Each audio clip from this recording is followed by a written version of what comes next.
I recently had a fun conversation with one of my good friends, Coach Johnny Fitzgerald of CTS, which is one of the top ultra coaching platforms in the world, and one of his clients, Corina Sommer. Both of them are going to be running in the Tour de Géants, which is a race around the Aosta Valley in Italy. Starts September 8th, just a few days away now. And this race is 330 kilometers long, climbs more than 25,000 meters, and has a cutoff time of 150 hours. This race is arguably one of the toughest foot races on the planet. And the reason that I wanted to bring John and Corina together to have this conversation is that John and I on a regular basis talk about self-compassion. And is there a place for self-compassion in ultra running, and especially in extreme ultra running in events like the Tour de Géants? So I wanted to unpack with John and Corina where self-compassion might fit into an event like this, and how can one compete at this level and not do damage to their body or their mind. So without further ado, here's the conversation with Johnny Fitzgerald and Corina Sommer. Enjoy. So we're going to be having a conversation with John and Corina about how you prepare for a 330 plus kilometer event that is nonstop. This is not a stage race. You are not taking breaks like they would in the Tour de France. You're just go, go, go. So how does one prepare for a race like this? How can one ensure that they get through an event like this safely and not destroy themselves? And how do you train in a way that allows you to do an event like this without breaking yourself in the process? So John and Corina, welcome. I'm looking forward to this conversation. I'm in absolute awe of what you're about to do. So the first thing I want to do is ask why? Why would you do an event like this? What is it that draws you to something like this? Either of you can start. I'll let you start, Corina. Very good. The why for me, it's basically just curiosity that leads me to such a race. Just want to see what this is like. I think the unknown in this race is just extraordinarily large, and I'm just curious to see what this is. And last but not least, I also like running in the Alps. So Tour de Géants is in the Aosta Valley in Italy. It's almost my home territory. I live in Switzerland in the Alps. So it's pretty similar, and I just love being out there, and I think it's great nature, and will be just a experience that I have not had before, and I might not will have in the future either. So therefore just embracing it and leading, being led by curiosity. And John, how about you? Yeah, curiosity comes to mind for me as well. I've done quite a few long endurance events, multiple 100-milers. I've done some different bike packing races, Nordic ski races. I like to kind of dabble in different endurance races. And the Tour, I think, is just a perfect stage to really test a wide range of skills. I don't believe it's just the endurance. There's such a psychological mind game that's going to be at play out there, which is something that I think over the years has fascinated me a little bit more with the endurance space. Is, you have the physical side of things, and then you have the mental side of things, and they're connected. But I think a lot of people maybe struggle a little bit more so with the mental game, and especially when the going gets tough, right? So a big experiment for me over the years is, what is the self-talk like in those very challenging moments? And I think the Tour de Géants is going to be an amazing just experiment for that. Just recently was the Arizona Trail Race, which was a 850-mile self-supported bike race in Arizona that definitely tapped into a lot of that. That was on a bike, so I want to kind of cross it over to mostly being on foot to see, who am I when the going gets really hard, when there's a lightning storm on the top of the col and I'm cold and I don't think I can go any further, and so it's a little bit harder to get yourself in those situations in training. So the Tour is that kind of arena to explore the self-talk and those challenging moments and how I'm going to work through them. for me, it's really about troubleshooting. There's going to be a lot of troubleshooting out there. And that's what really excites me, is how am I going to troubleshoot through the hard moments out there? It's interesting that you're saying it's about troubleshooting, because I would say for me it will be about problem solving. Not sure whether it's the same or not, but I tend to look at it as saying, well, I prepare for everything and anything, so hopefully no troubles will be there, but problems, and for problems I'm going to have an answer. So trying to kind of keep the, let's say, the foreseeable difficulties, trying to have a plan for them, so that kind of that the true troubles are as little as possible. So I think that's an important distinction you make there, Corina, because here in the States, when we learn mathematics, we do math problems, which is essentially, here's a difficult puzzle in front of you, and you have to figure out how to solve it. So it's not a trouble. It's not that something has gone wrong. It's just that I don't yet know how to get to the finish line. Right. So seeing it as a problem that can be solved, I think, is really important, versus, oh no, this is bad, versus, oh, this is what is, how do I work with it in order to get to the next level? So I really like that. Yeah, and I think we've talked a lot about not judging the experience we're having, I think, as a psychological kind of tool that we can use. So I can see that problem solving being through that context of, my feet have a lot of blisters on them, and not viewing that as, well, I guess it could be troublesome, but as far as your, ability to run downhill and things like this, but yeah, not looking at it as necessarily a bad thing. I know that sounds kind of weird to say that, but just being open to try different ways to get your feet back so that you can keep moving. Yeah. So I like that math equation analogy. Well, it's kind of like boxing or ultimate fighting, MMA. You're going to get hit. So that's part of the sport. And in ultra running, it's very different than a 5K or a 10K or even a marathon. It is guaranteed that you're going to be hit in a race of that distance. So you prepare for being hit, just like a fighter. It's not surprising when they get hit. They know it's coming. What do I do now? So I think that might be one of the big differences between ultra running, especially extreme ultra running, and normal shorter running sports, where it's just, okay, I just need to put on the gas and hold on. No, you're going to get hit, and are you prepared? Do you know who you are when the hits keep coming, and can you keep a cool head in the midst of those punches? Or do you give up? Yeah, I think that's very well said. So it's about not being surprised when these moments come, but rather say, okay, I knew it was coming, now it's here, not judging it and then solving it or managing through it. Yeah, it's part of the race. So let me prepare for that particular inevitability so that I know what to do and I'm not surprised, like, oh no, I didn't anticipate this. Right. And I'd say the hard part with that is to just make sure that we're not causing any harm through that. That's where it can get kind of blurry with ultra running, is problem solving, not judging the experience, but making sure that the body is intact and we're not causing further damage. And I find that is something that I see far too often in ultra running, is that people push through injury. And I don't know if that's a good thing. It's not a good thing to do. So, so that I think that's a layer that makes it a little trickier.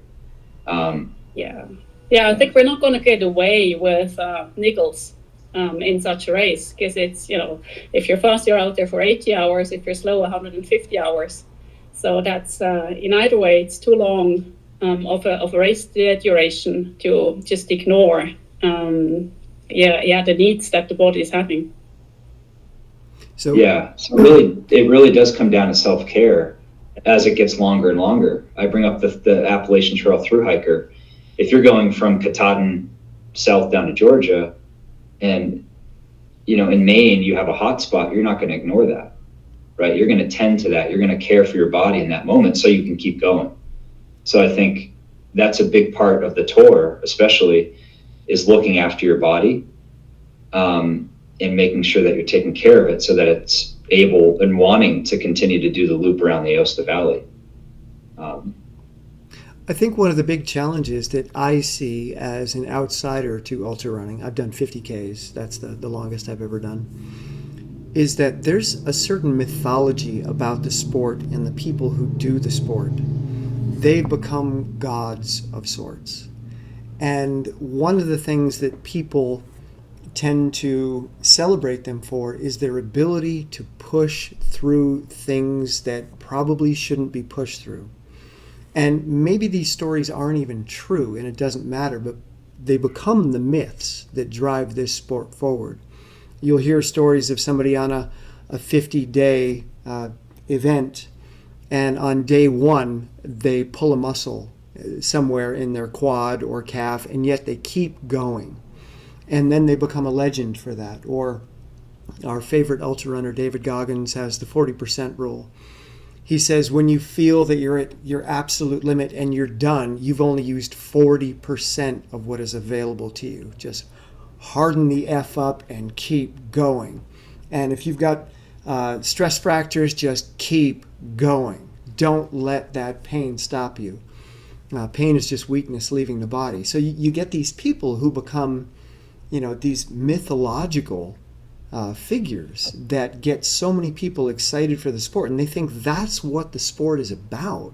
It's about domination. It's about just doing whatever it takes, no matter the cost, to get to the finish line so that you too can become a legend. What are your thoughts on that?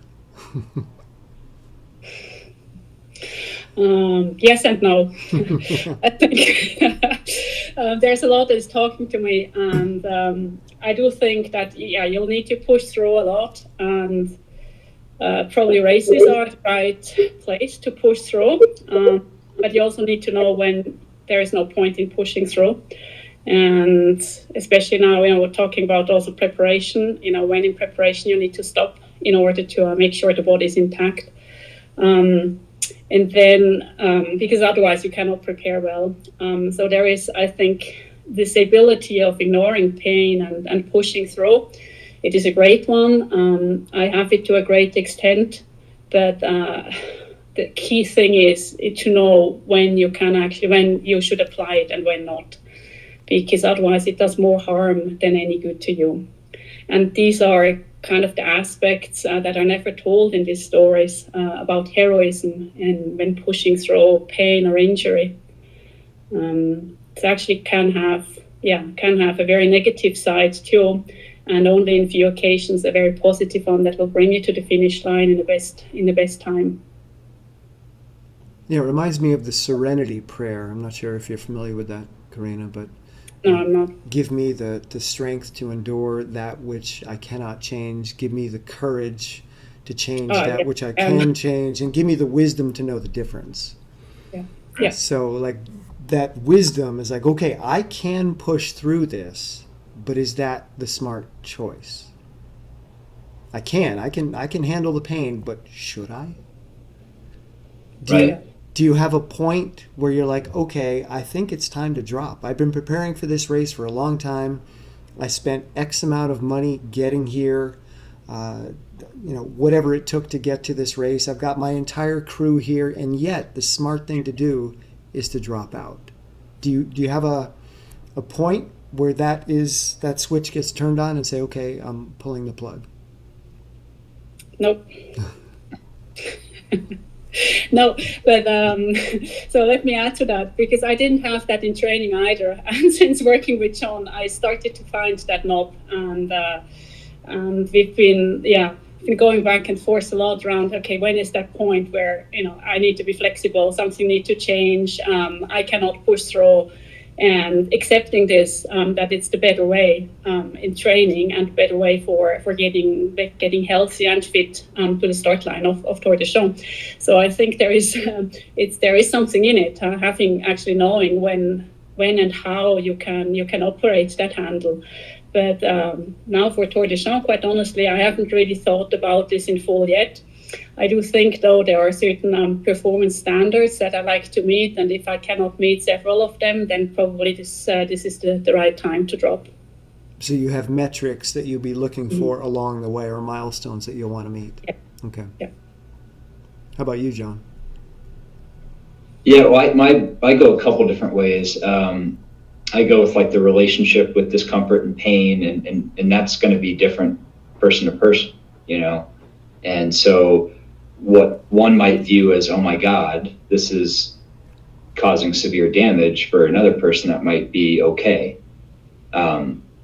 And that's always something that I've kind of wrestled with a little bit, is what actually is pain, what is discomfort, you know, and is the brain really giving the alarms and the signals in advance? Is it too soon, you know?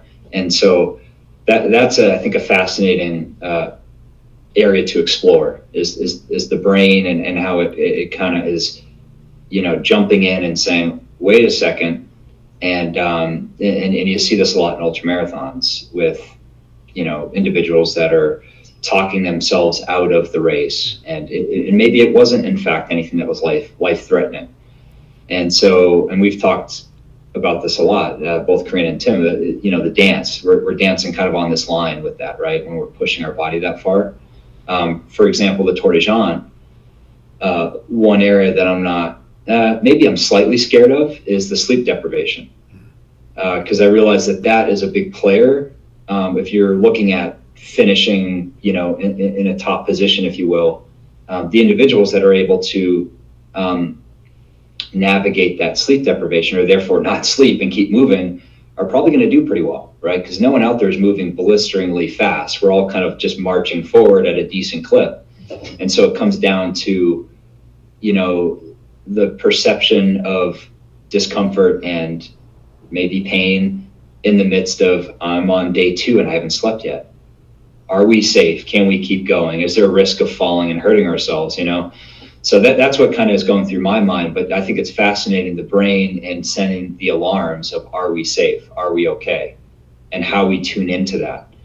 Kind of a side note, the other thing I go to with the David Goggins that you brought up is, I go to the youth and individuals that are, you know, younger generations that are getting into the sport.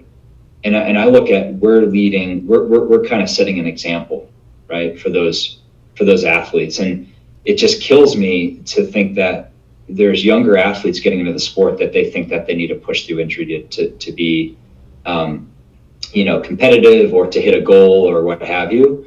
And so I think it's something that's definitely something that's I think quite a bit about. You know, Ivor's going to be 2, my son Ivor, and thinking about that and leading by example. Does he want to see his dad pushing through an injury to get a result? I don't know if that's the case, you know. Anyhow, a little side note there, but yeah, I definitely am fascinated with the relationship with pain and discomfort and how that ties into the decision to hit stop or continue to keep moving forward. One of the things that John and I talk a lot about is, who is it that's running the race? So we use the term identity in these conversations, but which aspect of us is running the race? Is it a story about who we need to become, or is it a person in a moment responding to what is taking place in that particular moment? So are you running in the past? Are you running away from something? Are you running in the future, running towards something, needing to get a particular result? Or are you just enjoying the process of running here and now? So is this something that you've thought about, Corina? Are you present, past, or future when you run, or all three? Very much present. And I think that's also, it's the best way of how to approach it, because the past is the past. It does not change the current moment. And I think if you're looking ahead too much forward on, you know, what will you have achieved or what will you have proved, I guess you're missing out to be in that moment where you need to pay attention to yourself, to the trail, to the navigation, to eating whatsoever. So I think it's taking away from the experience if you let your mind wander too much into the past or into the future.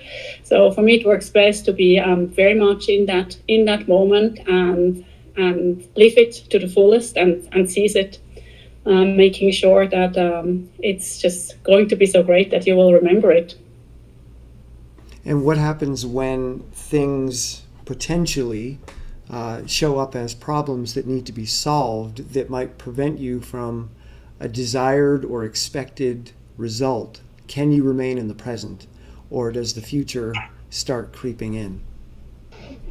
It probably will, but it should not. I don't think it's a good idea if it does, because when you have these hard moments, I think the best strategy is just to fully focus and try to overcome them.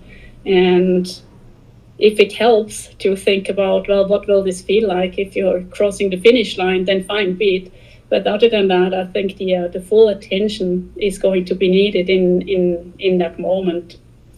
But I'm not sure, right? I've never done such a race, so the comparisons I'm drawing, if at all, are stage races or longer ultra cycling event that I've done, and I think it's been pretty similar there. So the more you can just be present and solve the problems as they arise, maybe with your preparation or with the past experience, but not thinking ahead too much, the better it typically tends to work, and the faster you can overcome the challenging situation. Do you have any mantras or anything, any practices that you do to help ground you in the moment as you're running? Yeah, actually, I do have them, but I don't tend to apply them in the race. Okay. So that's an interesting thought, actually. Yeah, I have a list of mantras that work well, but in the race, in prior races, I have not used them so much. There was no need for it. So there's something that you've developed in the midst of training. Yeah. How about you, John? Yeah, I mean, that's what we're constantly wrestling with, right? Is our brains wanting to predict the next moment or jump ahead. And I think so much of, training is kind of that practice of being present. I think it starts in the training. I don't think if you're not deliberate with, the awareness of that we're wrapped in negative thoughts or things like this. I do believe the athletes that are going to excel at the tour are going to be able to, they're the athletes that are able to, I call it, knock down the negative narrative or get out of the negative spiral that's so easy to get wrapped up in. And I do believe that that's very costly. If you are spent ruminating on negative thoughts about, how you're not enough or you can't, you're not going to have the legs to finish.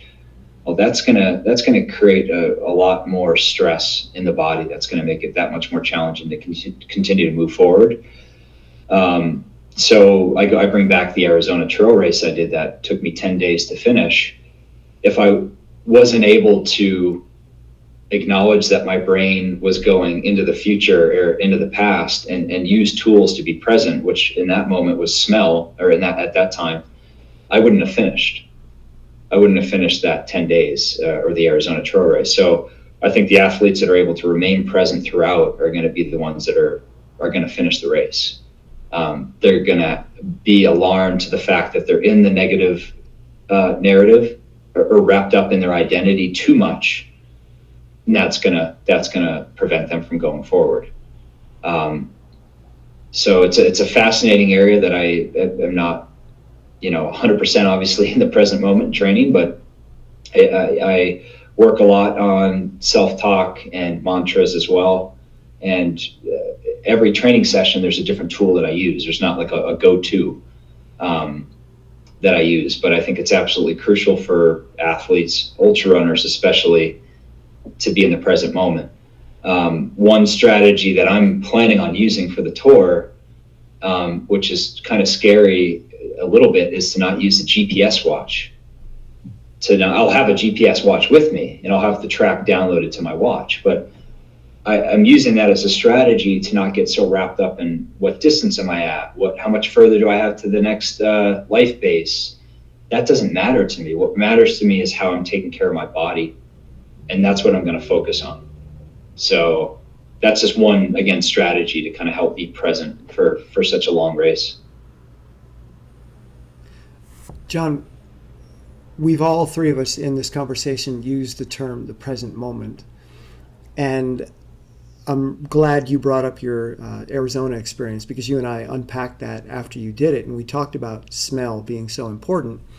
So I think it can be a little vague when we use the term present moment, which I'm now realizing, because there are really 6 things happening in any given moment. There's, what am I touching? Actually, let's get rid of taste. Well, maybe, because you are potentially consuming things while you're going along. But your sense of sight is really important. Your sense of hearing is really important. Your sense of smell can be vitally important.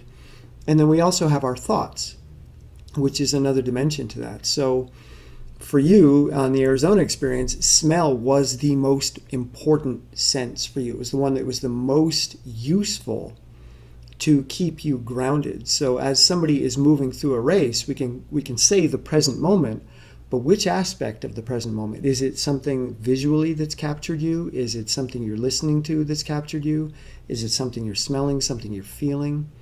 Or is it something you're thinking? Because we can be present to our thoughts as well, which can be problematic. Or if we're in a really good place mentally, can actually be beneficial. So John, before we started the conversation, you and I were talking about running at night, which is going to be a big part of the tour.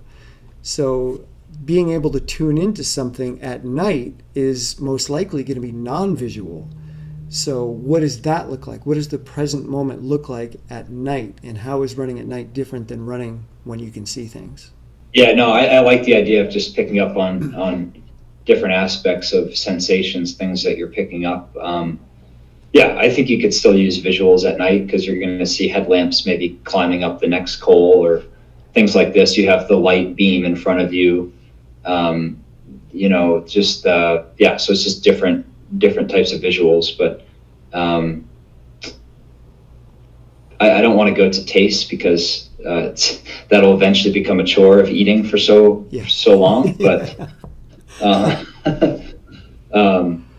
But yeah, smell was an interesting one. I just happened to go through a couple different burn areas, and there were the burns had burned a juniper that leaves a very distinct smell. So that was a very I've used smell on and off, but it was just very unique to that environment that I was traveling through. But I'm really excited to pick up on different rock features and really looking at the landscape and being drawn in by the landscape. I'm a big fan of actually picking up objects in my environment, whether it's a blade of grass or a rock or with things like this. And so those really help ground me in the present moment that way. So I like touch is a good one. And then for me is color. I'm a big fan of like a bright object somewhere on my body that I can kind of, look at when I catch myself getting into a negative headspace. So what do you carry something in your water bottle or gloves, or tie something under your shoes? How do you bring that color in? It's just usually like I've done like bright duct tape before, like pink duct tape is usually somewhere on a piece of kit. Nowadays, all kinds of, trekking poles are pretty bright anyhow. So that the top piece of my trekking pole is like a neon color, the Lecky pole. So that tends to catch my attention quite a bit. So that's a cue for me to be here. So those are the big ones I'll use. And what about at night? How does the experience change for you at night? Is it a different preparation for running at night than it is for running in the day? Is that a different type of training that you go through? For me, the self-talk becomes even louder. I think there's a sense of, almost like this sense of survival, that feeling that comes amidst my body when nighttime comes, And so the self-talk is really helpful for me at night. So you're safe, you're okay, this is fine, positive words like that, because I think the brain can go to this spot of like, we don't run at night often, right? So it can be kind of maybe a little scared to continue forward. So I think it's important for me to kind of let the body know that we're okay, right? This is going to be a fun, unique experience running at night, and kind of having that positive self-talk in that moment. So I like to set the stage as nighttime falls, kind of almost even before the nighttime, before the sun sets, is to start that positive narrative. So you're kind of setting the stage, because I think the brain can get, think that there's some danger potentially happening because you're running at night. You don't do that often. It's not a common experience that you have. When most people think of training, they think, okay, in order to do an ultra, I need to log so many miles, kilometers per week. I should probably do a long run, 3, 4, 6, 8 hours, with poles, etc.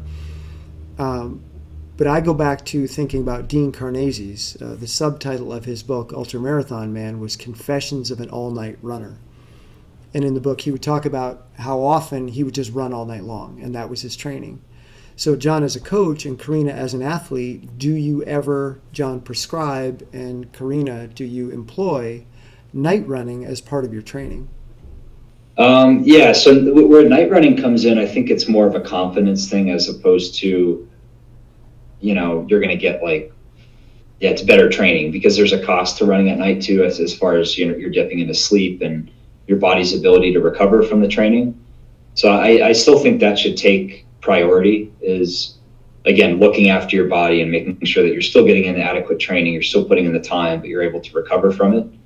But then where the confidence comes in is, making sure that you're at least touching on that side of, the experience that you're going to have, which is, running at night, hiking at night. So every athlete has their own experience. Corina's done quite a bit with even ski mountaineering and things like this, where she's been out with headlamps on skis. And then just recently at the Swiss Alps, which is just down the road from where she lives, she was able to pace a good friend, I think over 10 hours at night.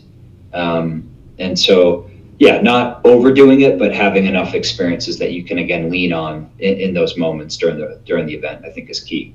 And every athlete's going to be different. Some athletes might need a little bit more. Preferably we do it a little bit further out so that, again, it doesn't jeopardize sleep and cause going into the event. Yeah, and for me this works pretty well. I think I'm not very overly worried about night running. If all, I think running in the night makes you being very focused, and it also kind of blends out everything that is not really needed in order to move. So I do actually quite enjoy it. I had one occasion somewhere in the Omani desert where I was doing a race and I lost the course, and there was no GPS tracker, no watch, no nothing. So you could literally get lost in the desert. And I think that was kind of the fear moment for me for my night runs. And I tend to come back to that moment, say, okay, I've done that, I managed it, I problem solved it, so nothing can really happen to me. So therefore, that anxiety that comes with many runners when you think about night running, I think I have not so much, and quite enjoy actually doing night runs. And I did enjoy also the last Friday night run with my friend, pacing him. And I think that was good enough now also for Tour de Champs as a preparation, knowing, okay, this is what it feels like, a quick reminder, this is what it feels like running in the Alps in the night. And I'm actually looking forward to the nights. So, Corina, how has training for this race been different than other races that you've prepared for? I think the one point I would like to point out is also, the preparation and how this has been going now over the last 1 year. Because for me, it's indeed been quite different, and I have raced to a very different level as an athlete and also as a person, in the way of how we have worked together and how we have approached training, the interaction that we had, the flexibility we allowed in the training plan, a lot of confidence also and trust-based approach. And I think that's very important when preparing for a race like Tour de Champs, where the unknown is just so extremely big, that you do have not only a kind of a very solid preparation, but also have all the confidence and the mental abilities and mental tool sets then to go into the race and knowing or having trust in yourself that you can do this.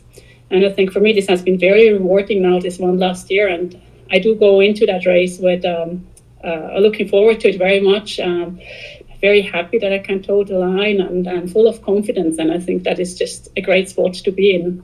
So I'm going to ask one final question and then we can wrap up, which is hallucinations. Are either of you concerned about the potential for hallucinations as this race goes on and you become more and more sleep deprived? I think if you have hallucinations, then you should go to sleep. Okay. So, yes, I think it's a very bad thing to have hallucinations, because this is really a warning sign of your brain that something is going pivotally wrong. So I try to avoid them. And if need be, I just take a quick dirt nap on the trail. But I do think that the hallucinations should be avoided. I don't want them. John, any experience with that, or other athletes you worked with? I have lots of experience with hallucinations and endurance events, and they're interesting. I would say I'm actually kind of excited for them. And again, that's part of this, this curiosity of like, who am I in the midst of challenge? And I look at having an hallucination, that could be quite scary. So I'm really kind of looking at it as more of an excitement and curiosity around that. But yeah, I agree with Corina that it is the body giving some pretty hard signals as to maybe a little bit of shut-eye is probably a good idea at this point. So, but again, that's the unique thing. I think the draw for both Corina and I is, entering all these unknowns and how we're going to navigate them and work with them right on the day. So awesome. One final question about that. When you take a dirt nap, as you just said, Corina, how long do you go? Do you just allow your body to figure that out? Do you have an alarm? And if so, what kind of alarm? How loud would it need to be? It's a good question. I think there are two types of sleep. The one is the proper sleep you take in a bed at the life base. And I think this is where, you say, okay, I sleep for an hour, whatsoever, 2 hours, and you have someone waking you up. Okay. And then I think there are maybe the little dirt naps. I tend to wake up immediately after a minute or two again without having an alarm. I don't know whether this is still the case in Tour de Sommer and the race is going longer, but I do hope that it will work the same. So just quickly close the eyes, and then the brain is on some sort of an awareness and awakeness level that I'd get up on, after a short while again by myself. So Corina and John, thank you very much. I wish you both the best of luck, and we'll be following along as you engage in this endeavor. And also we may touch base again prior to the event and hopefully after. And I'm excited to see what happens out there. Good luck. Yeah, thanks so much, Tim. Yeah, thanks. So, it'd be fun to maybe do a post-race chat with you. Yeah. And that'd be interesting for everyone. So.